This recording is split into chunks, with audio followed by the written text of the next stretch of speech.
La responsabilité des entreprises de croissance, c'est de créer plus d'emplois, donc il faut qu'il y en ait beaucoup. Les entrepreneurs doivent être plus nombreux pour créer plus d'entreprises, ça donnera plus d'emplois. Il faut aussi qu'à l'intérieur d'une entreprise, les salariés aient l'impression que ce soit leur propre entreprise qui se défonce pour elle. Donc ça fait des intrapreneurs qui vont créer des emplois au sein des entreprises.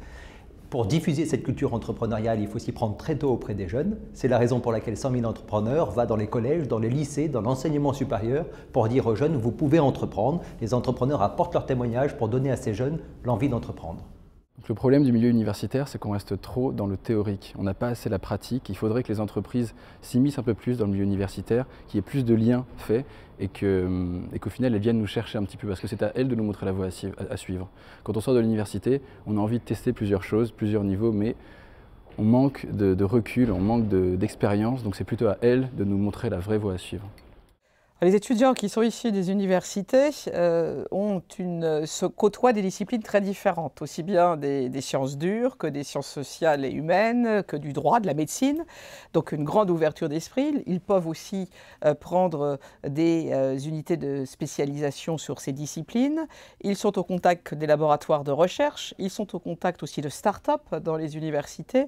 Et donc ils sont aussi sur un territoire. Les étudiants ont une très grande autonomie puisque dans les universités, ils ne sont pas encadrés comme parfois dans les écoles, mais justement, on développe leur capacité d'autonomie et d'adaptation. Et je pense que ça aussi, c'est un véritable atout pour une PME qui doit avoir des gens qui s'adaptent, qui évoluent, qui sont autonomes et qui sont force de proposition. On peut aborder la responsabilité sociale sous différents angles. C'est vrai que quand on raisonne en termes d'emploi, la responsabilité sociale, c'est 3 axes. Créer de l'emploi, maintenir dans l'emploi et développer les compétences pendant l'emploi. Chez Tremplin, on est plutôt sur le premier axe, créer de l'emploi. Croître en créant de l'emploi, croître en aidant des jeunes personnes handicapées à développer leur niveau de qualification.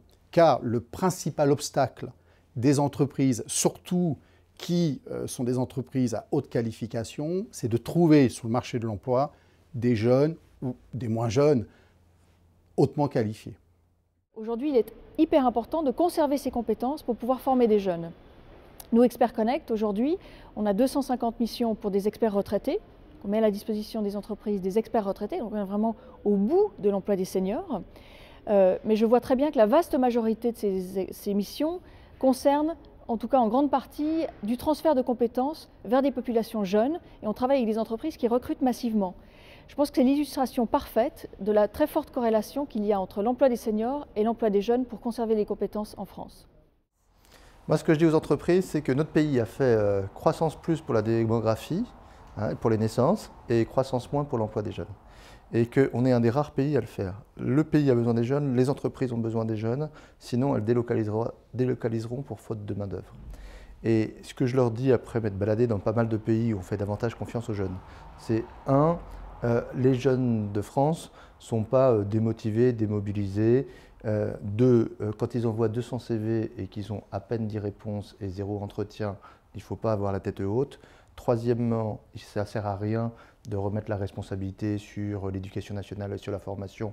On peut tous mettre la main à la pâte pour éventuellement compléter la formation des jeunes. Quatrièmement, toutes celles et tous ceux qui leur font confiance s'en sont sortis plutôt meilleurs, grandis et plus compétitifs. Donc il faut foncer, c'est vraiment le moment. On va avoir besoin des jeunes, creux démographique qui vient. Les jeunes, c'est maintenant qu'il faut les faire rentrer dans les entreprises.